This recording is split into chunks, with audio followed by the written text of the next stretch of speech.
करने वाले हैं ग्रुप 16 एलिमेंट्स की केमिकल प्रॉपर्टीज। तो सबसे पहले हम केमिकल प्रॉपर्टीज में ग्रुप 16 एलिमेंट्स के ऑक्सीडेशन स्टेट्स पढ़ेंगे।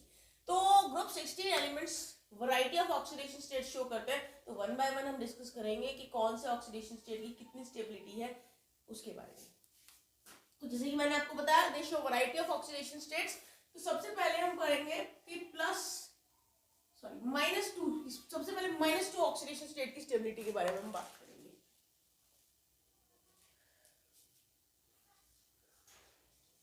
Stability of -2 oxidation state decreases down the group। तो सबसे पहले जिस ऑक्सीडेशन स्टेट को हम डिस्कस कर रहे हैं यहाँ पर वो है -2 ऑक्सीडेशन स्टेट, और -2 ऑक्सीडेशन स्टेट की stability down the group decrease होती है। तो मैं कह सकती हूँ कि जो पोलोनियम है it hardly shows -2 oxidation state. Polonium तो -2 ऑक्सीडेशन स्टेट ना के बराबर ही शो करता है। नाउ अब बात करते हैं ऑक्सीजन। हमें पता है कि जो ऑक्सीजन है बहुत ज्यादा इलेक्ट्रोनेगेटिव है। सेकंड नंबर पे पूरी पीरियोडिक टेबल पे सेकंड नंबर पे है वो इलेक्ट्रोनेगेटिविटी के मामले में। So since the negativity of oxygen is very high, it shows only -2 oxidation state in most of its compounds except in case of OF2 where its oxidation state is +2। तो देखिए जो आपका ऑक्सीजन है वो बहुत ज्यादा इलेक्ट्रोनेगेटिव है second number पे इलेक्ट्रोनेगेटिविटी के मामले में। तो इस वजह से वो शो करता है -2 oxidation state. -2 oxidation state show करना वो प्रेफर करता है स्मॉल साइज और हाई इलेक्ट्रोनेगेटिविटी की वजह से। ज्यादातर ऑक्सीजन अपने कंपाउंड्स में -2 ऑक्सीडेशन स्टेट शो करता है। कुछ एक्सेप्शन केसेस भी है जहां पे -2 ऑक्सीडेशन स्टेट नहीं शो होती है। उनमें से एक मैंने यहाँ लिखा हुआ है OF2।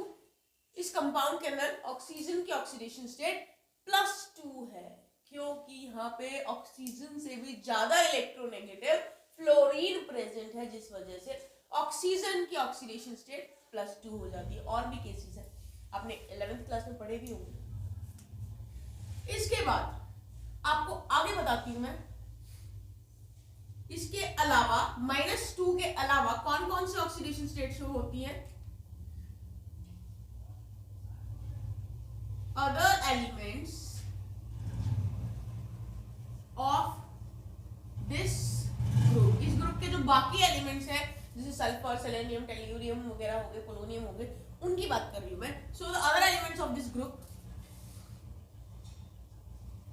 exhibits +2 +4 +6 oxidation state. वो +2 +3 +4 ये सभी ऑक्सीडेशन स्टेट भी शो करते हैं बाकी के एलिमेंट्स इस ग्रुप के।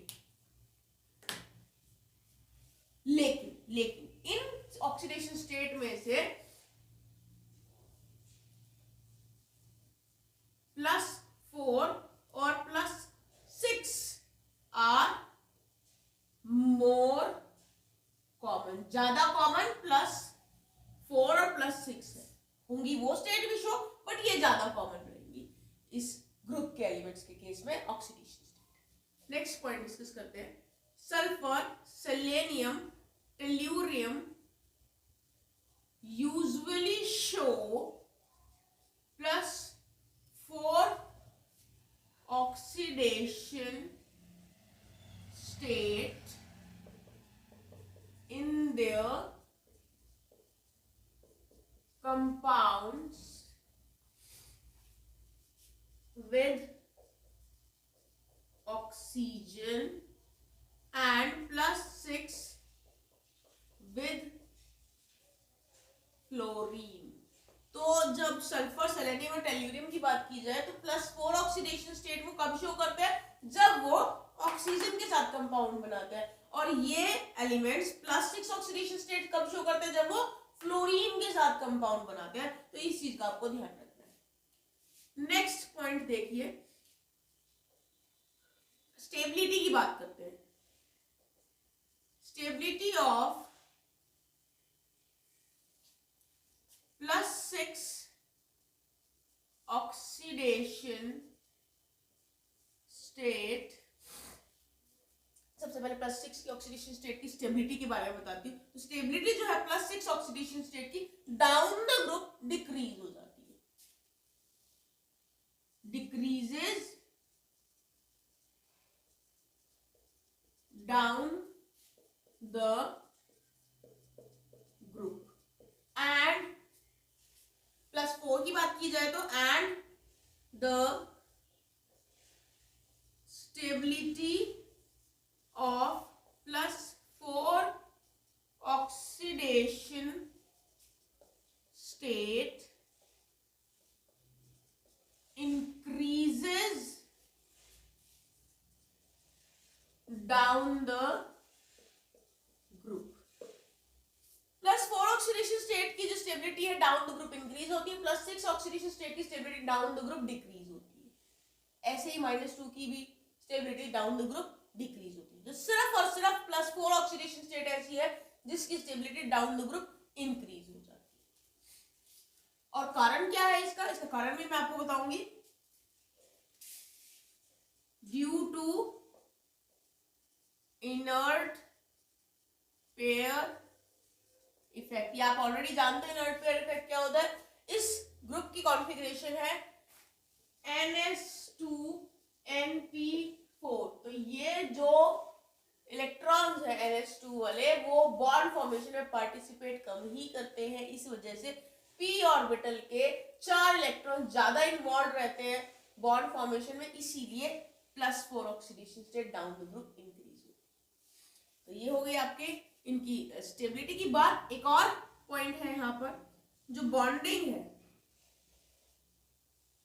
बॉन्डिंग इन +4 and +6 oxidation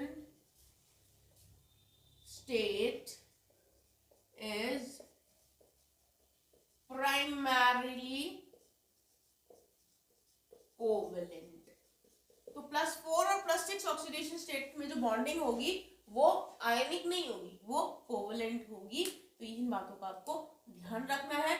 ये बात हो गई है ऑक्सीडेशन स्टेट के बारे में। अब मैं आपको बताने वाली हूँ एनॉमलस बिहेवियर के बारे में ऑक्सीजन की। So now we are going to discuss about the anomalous behaviour of oxygen in group 16 elements.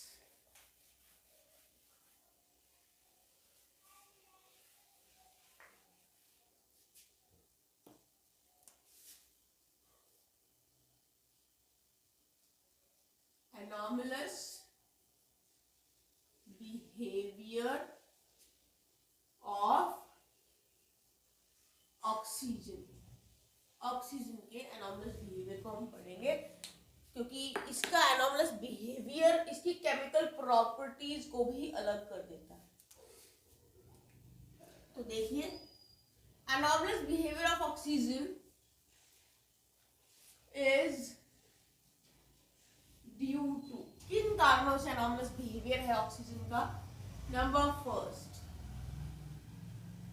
Small size, सबसे छोटा साइज है ऑक्सीजन का अपने ग्रुप के एलिमेंट्स में। नंबर 2, हाई इलेक्ट्रो नेगेटिविटी, सबसे ज्यादा इलेक्ट्रोनेगेटिव है अपने ग्रुप में और सेकंड नंबर पे पूरी periodic table. Number third, absence of d orbital. तो ये 3 कारण है। नाइट्रोजन के केस में भी यही थे अपने ग्रुप में, 15th ग्रुप में, वैसे ऑक्सीजन के केस में भी यही सेम कारण है अपने ग्रुप में एनॉमलस बिहेवियर शो करने की। अब ऐसे एनॉमलस बिहेवियर की वजह से क्या होगा, देखिए, due to small size of oxygen it has the tendency to form hydrogen bonding in water। अब इस स्मॉल साइज की वजह से ऑक्सीजन में टेंडेंसी है हाइड्रोजन बॉन्डिंग बनाने की वाटर के अंदर। तो वाटर H2O जो होता है उसमें ऑक्सीजन हाइड्रोजन बॉन्डिंग बनाता है। Now which is not found in H2S, और ये हाइड्रोजन बॉन्डिंग H2S सल्फर की हाइड्राइड में देखने को आपको नहीं मिलेगी। तो एक तो ये पॉइंट है इसके एनॉमलस बिहेवियर की वजह से जो इसको एक स्पेशल प्रॉपर्टी मिली है। ऐसे ही due to the absence of d orbital, oxygen limits its covalency to 4 and rarely exceeds to 2। तो एब्सेंस है, डी ऑर्बिटल नहीं है ऑक्सीजन के पास, जिस वजह से वो अपनी कोवेलेंसी को मैक्सिमम 4 तक एक्सटेंड कर सकता है, और बल्कि वो 2 तक ही लिमिटेड रखता है, 2 से ज्यादा वो एक्सटेंड करता भी नहीं है। ऑन द अदर हैंड, अगर हम इसी ग्रुप के बाकी एलिमेंट्स की बात करें, on the other hand in case of other elements of the group, valence shells can be expanded and covalency exceeds 4। तो बाकी के एलिमेंट जो होते हैं उनके पास डी ऑर्बिटल एम्प्टी होता है, वो अपने शेल्स को एक्सपैंड कर सकते हैं और कोवेलेंसी जो है 4 से ज्यादा वो शो कर सकते हैं। तो ये हो गए एनॉमलस बिहेवियर ऑक्सीजन का। अब हम आ जाते हैं केमिकल रिएक्टिविटी के ट्रेंड्स पे। अब हम पढ़ेंगे trends in chemical reactivity of this group elements.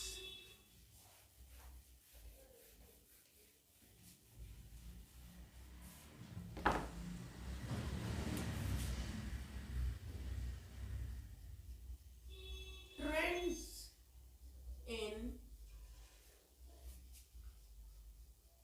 Chemical reactivity. देखिए केमिकल रिएक्टिविटी के ट्रेंड्स पढ़ते हैं। हमें पता है कि जो ऑक्सीजन है, ऑक्सीजन इज मोस्ट रिएक्टिव, सबसे ज्यादा रिएक्टिव ऑक्सीजन ही है, and the reactivity decreases down the group, और जैसे ही हम ग्रुप में नीचे की तरफ जाएंगे रिएक्टिविटी डिक्रीज हो जाएगी। तो रिएक्टिविटी का ट्रेंड क्या है, या फिर ऑर्डर ऑफ रिएक्टिविटी क्या है इस ग्रुप के एलिमेंट्स की। तो देखिए ऑक्सीजन सबसे ज्यादा रिएक्टिव, उससे कम सल्फर, उससे कम सेलेनियम, उससे कम tellurium and then polonium, right. So ये हो गए ट्रेंड्स ऑफ रिएक्टिविटी। अब हम आ जाते हैं सबसे पहले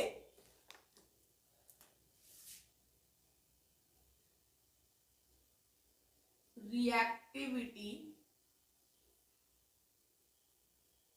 टुवर्ड्स हाइड्रोजन। हाइड्रोजन के तरफ इनकी रिएक्टिविटी पढ़ेंगे, मतलब हम पढ़ने वाले हैं फॉर्मेशन ऑफ हाइड्राइड्स।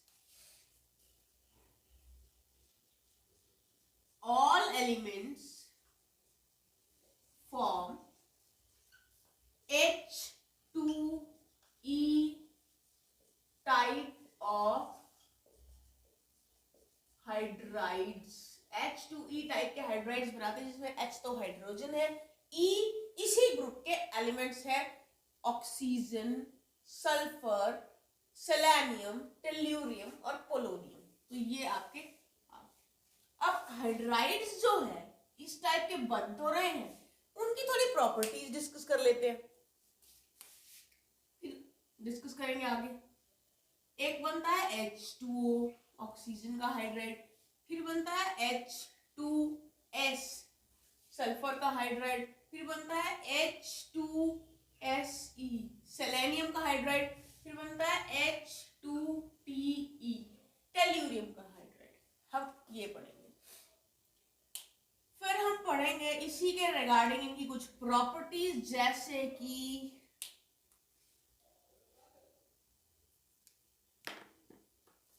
हम पढ़ेंगे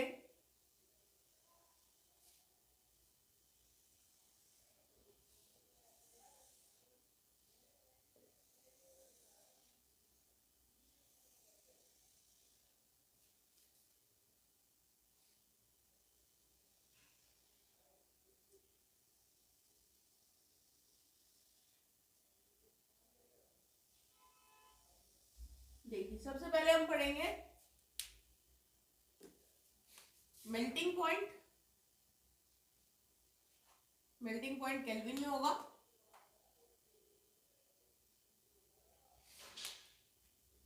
वाटर का मेल्टिंग पॉइंट मतलब आइस का है 273 केल्विन, H2S का है 188, फिर H2SE का है 208 और फिर H2TE का है 222। ये हो गए मेल्टिंग पॉइंट्स। ऐसे ही हम कुछ और प्रॉपर्टीज भी पढ़ने वाले हैं एक एक करके। इसके बाद हम पढ़ेंगे boiling point again in kelvin, 373, 213, 232 और लास्ट में 269।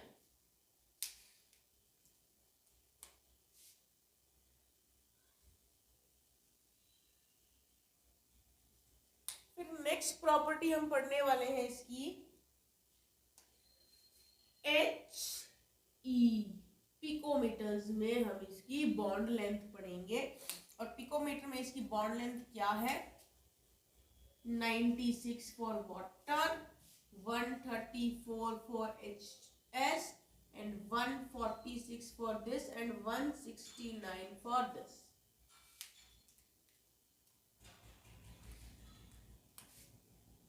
नेक्स्ट प्रॉपर्टी पढ़ते हैं। नेक्स्ट अब हम पढ़ेंगे बॉन्ड एंगल। हम पढ़ने वाले हैं HEH एंगल पढ़ने वाले हैं। एंगल डिग्रीज में होगा, तो देखिए एंगल क्या क्या होंगे इसके। इसका है 104, इसका है 92, 91 और इसका है 90। नेक्स्ट प्रॉपर्टी देखते हैं हम क्या पढ़ने वाले हैं। नेक्स्ट हम पढ़ेंगे enthalpy of fusion, del F H enthalpy of fusion, और ये होगी किलो जूल मोल इनवर्स में।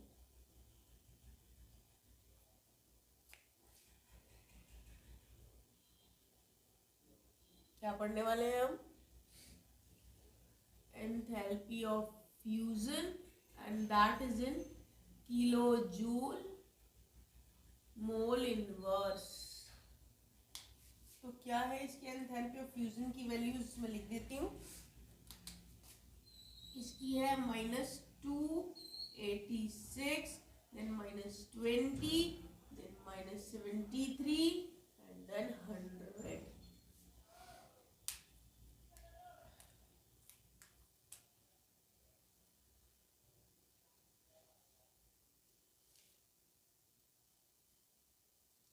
नेक्स्ट प्रॉपर्टी पढ़ते हैं। नेक्स्ट है bond dissociation enthalpy, it is also in kilojoule mole inverse। तो इसकी वैल्यूज लिखती हूँ मैं 463, 347, 276 एंड 238 ये वैल्यू है। एक और प्रॉपर्टी पढ़ते हैं, लास्ट वन।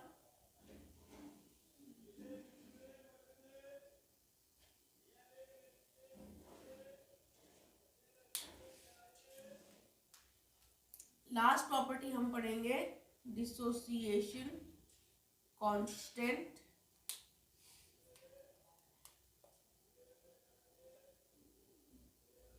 डिसोसिएशन कांस्टेंट की वैल्यू पढ़ते हैं।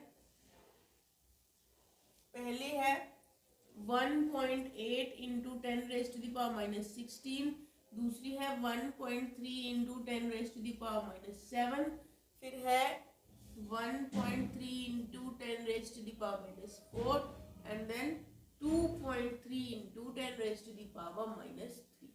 ये कुछ मैंने प्रॉपर्टीज लिख दी है, you can check it out. कुछ और प्रॉपर्टीज है जो हम डिस्कस करेंगे अभी। तो सबसे पहले जो हम डिस्कस करने वाले हैं प्रॉपर्टी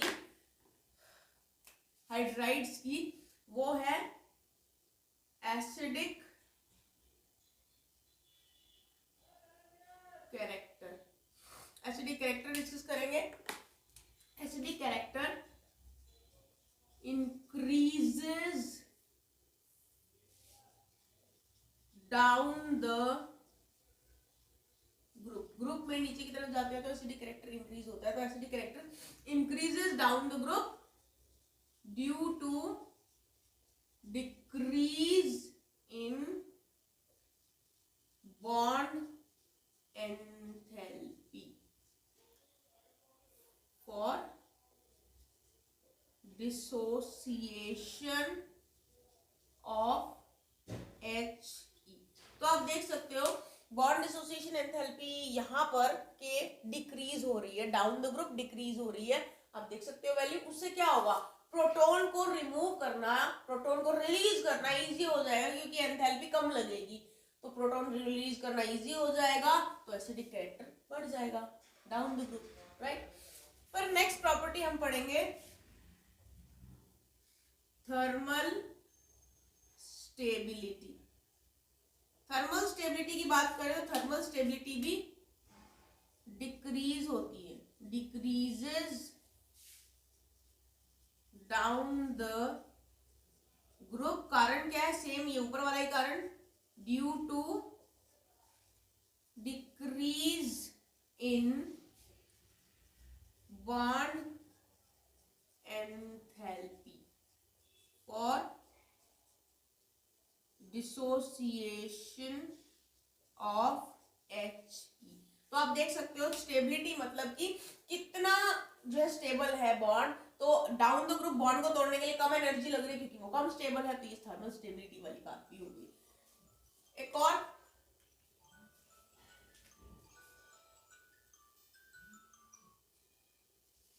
और प्रॉपर्टी डिस्कस करते हैं, रिड्यूसिंग प्रॉपर्टी।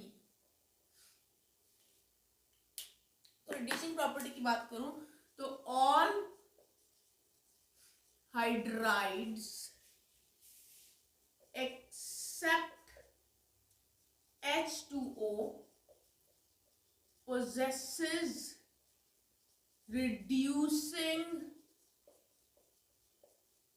प्रॉपर्टी, सभी के पास रिड्यूसिंग प्रॉपर्टी है, सिर्फ वाटर को छोड़ के सभी रिड्यूसिंग प्रॉपर्टी है। और reducing property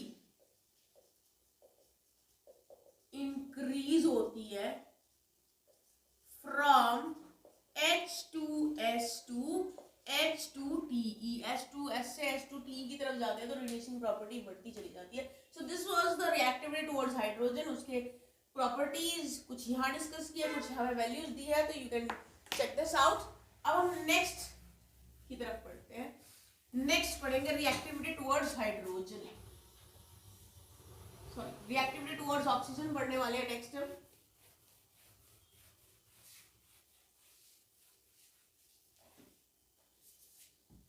next is second one, reactivity towards oxygen, मतलब हम यहां पढ़ेंगे फॉर्मेशन ऑफ ऑक्साइड्स। तो ये बनाते हैं forms EO2 and EO3 type of oxides. दो तरह के ऑक्साइड्स बनाते हैं, EO2 एंड EO3 टाइप के ऑक्साइड्स बनाते हैं। देखिए जो ओजोन है, ozone and sulphur dioxide are gases. सिर्फ ओजोन और SO2 जो है वो गैसेस है, while SeO2 is solid. Selenium का जो ऑक्साइड है वो सॉलिड है, राइट। फिर उसके बाद हम रिड्यूसिंग प्रॉपर्टी की बात करते हैं।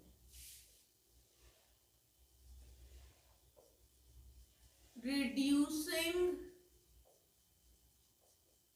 प्रॉपर्टी ऑफ डाइऑक्साइड, जो डाइऑक्साइड बना है उसकी रिड्यूसिंग प्रॉपर्टी डिक्रीज होती है from SO2 to TeO2। TeO2 तक SO2 से TeO2 की तरफ जाते हैं तो रिड्यूसिंग प्रॉपर्टी डिक्रीज हो जाती है डाइऑक्साइड के लिए, right.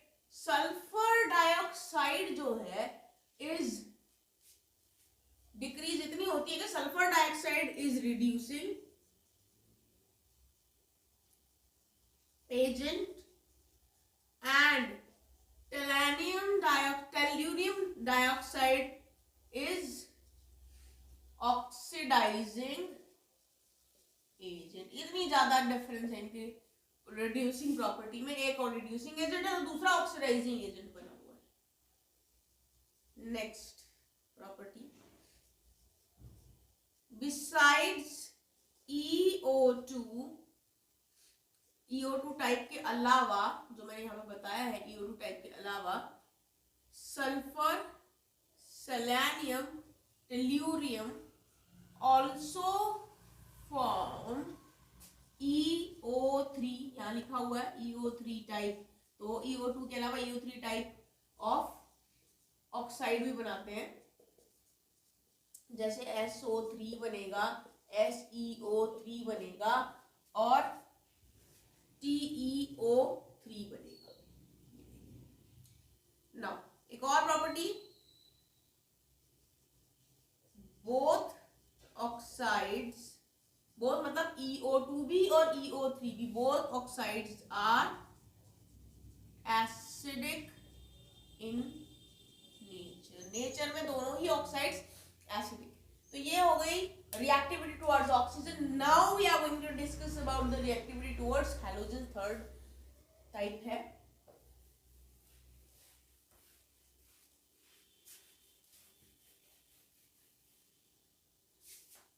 Now we are going to discuss about the third one, third trend, reactivity towards halogens।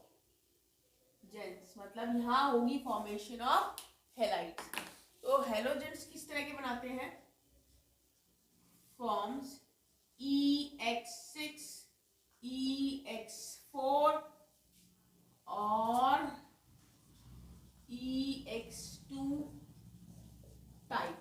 तो ये तीन तरह के हेलाइड्स यहाँ बना रहे हैं, EX6, EX4, EX2 टाइप। ठीक है, अब स्टेटली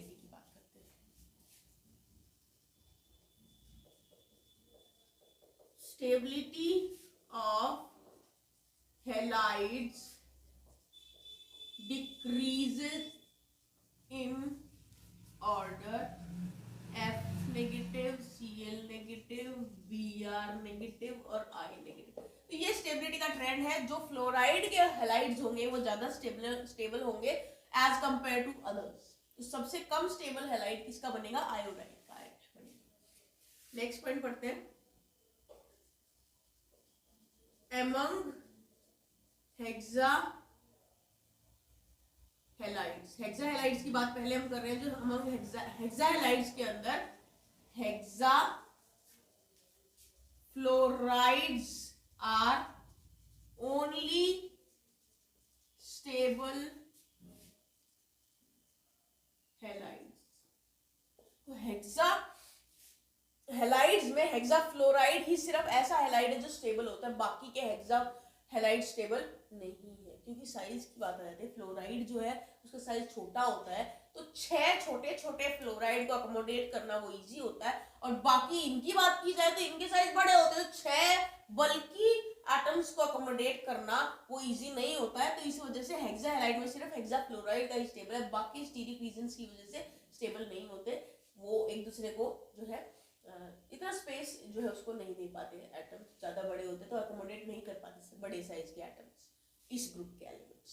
तो और एक बात बता दूं, जो सारे के सारे हेक्सा फ्लोराइड्स हैं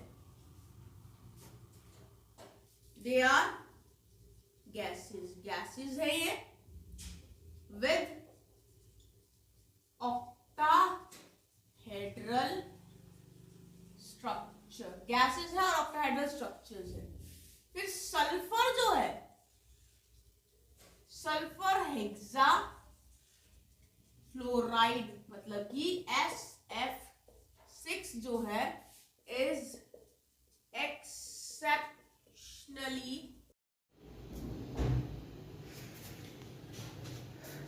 तो अब देखिए जो हेक्सा हैलाइड्स है उसमें से हेक्सा फ्लोराइड्स सिर्फ वही स्टेबल हैलाइड्स है, और उसके अलावा हेक्सा क्लोराइड्स, ब्रोमाइड्स या आयोडाइड्स होंगे वो बिल्कुल भी स्टेबल नहीं है। जो भी थोड़े बहुत स्टेबल है वो यही स्टेबल है।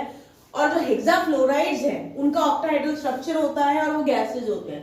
लेकिन जो सल्फर का हेक्सा फ्लोराइड है SF6 वो एक्सेप्शनली स्टेबल है स्टीरिक रीजंस की वजह से, क्योंकि सल्फर एटम जो है 6 हेक्सा मतलब 6 फ्लोराइड के एटम्स को अपने फेरी में इजीली अच्छे से फिट कर सकता है, इसीलिए ये एक्सेप्शनली थोड़ा ज्यादा स्टेबल है बाकी के हेक्सा फ्लोराइड्स में से, इस ग्रुप के एलिमेंट्स में से।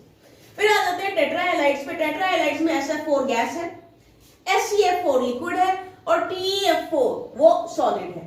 और हाइब्रिडाइजेशन sp3d हाइब्रिडाइजेशन है, ट्राइगोनल बाइपिरामिडल स्ट्रक्चर है, और जो ट्राइगोनल बाइपिरामिडल स्ट्रक्चर में इक्वेटोरियल पोजीशन है वो ऑक्यूपाई की है लोन पेयर ऑफ इलेक्ट्रॉन्स ने। फिर उसके बाद नेक्स्ट पॉइंट पे आ जाते हैं। जो एलिमेंट्स हैं ऑक्सीजन के अलावा जितने भी बाकी एलिमेंट्स हैं वो सभी डाइक्लोराइड्स भी बनाते हैं, डाइब्रोमाइड्स भी बनाते हैं, सिर्फ ऑक्सीजन नहीं बनाता डाइक्लोराइड्स और डाइब्रोमाइड्स। जो डाइहैलाइड्स हैं उनमें sp3 हाइब्रिडाइजेशन होती है जिसकी वजह से टेट्राहेड्रल का स्ट्रक्चर होता है। ये तो हो गई हमने बात कर ली है हेक्साहैलाइड्स की भी, टेट्राहैलाइड्स की भी और डाइहैलाइड्स की भी। अब मोनोहैलाइड्स भी प्रेजेंट होते हैं। जो वेल नोन मोनोहैलाइड्स है वो डायमरिक नेचर के होते हैं, डायमर्स की फॉर्म में वो एग्जिस्ट करते हैं। एग्जांपल है SeF2 S2F2 S2Cl2 S2Br2 Se2Cl2 and Se2Br2।